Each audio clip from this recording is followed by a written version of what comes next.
right side, left side, central canal, okay? And so when I'm looking at this,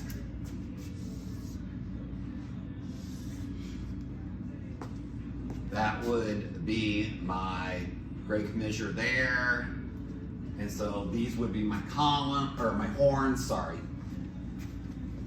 And when I look at this, I can see that these are my posterior horns, and I can see that they almost go to the very end edge of the spinal cord, so that also clues us in that that's the posterior, because when I look at the anterior side, they don't really do that. You don't have a pointy end that's doing that. Instead, you got like all these strands kind of radiating out of it, and this is more rounded. So I know that this would be my anterior ventral horn. This here to the side is my lateral,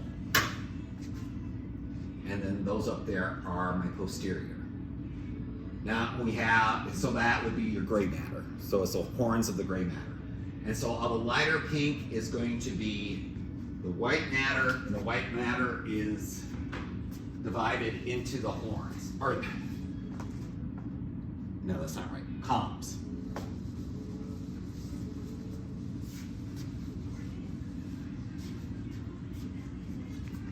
So again, when I'm looking at this,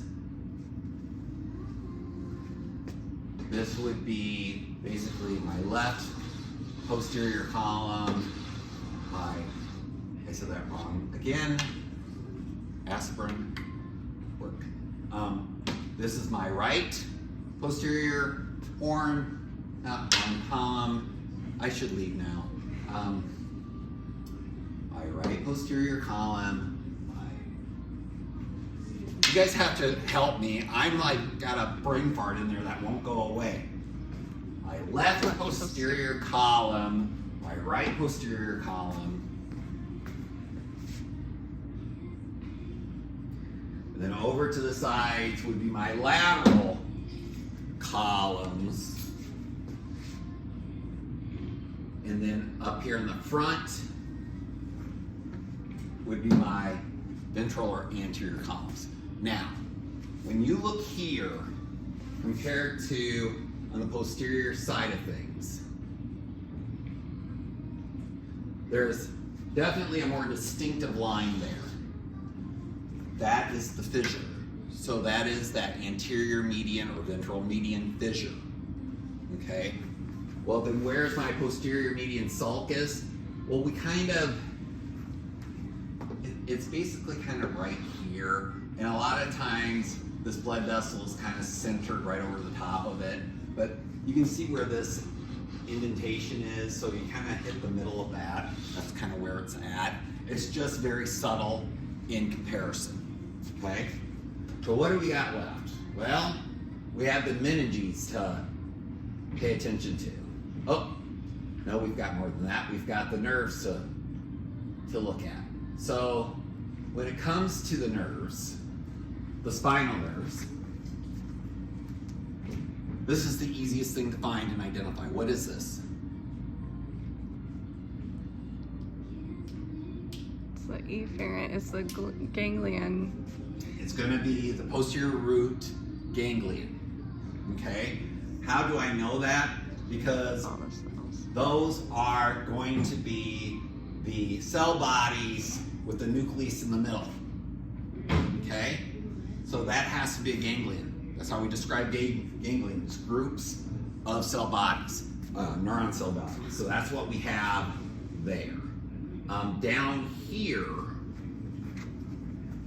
this right here is actually going to be what we have of the ventral or anterior root.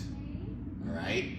So this is part of my posterior root. So this is the stuff that's going into, this is what's going to be coming out of. Okay?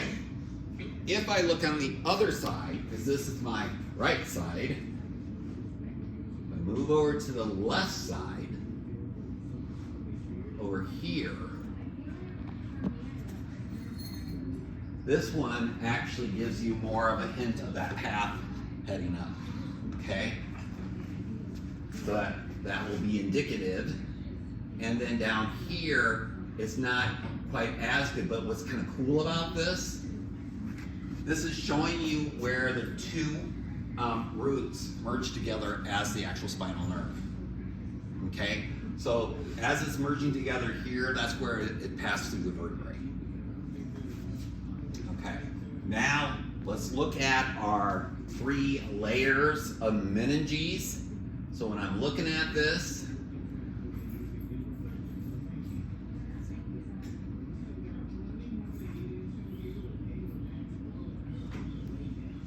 this is the best place to look. See how we see purple, pink, and purple? That's going to be, and it's thicker. This is my dura. This is my arachnoid. That's my pia. Okay? And this right here, sometimes that's not there. That probably, what I would guess this is part of that epidural space. Is that fatty tissue, maybe even part of the periosteum. So that's how we are identifying this.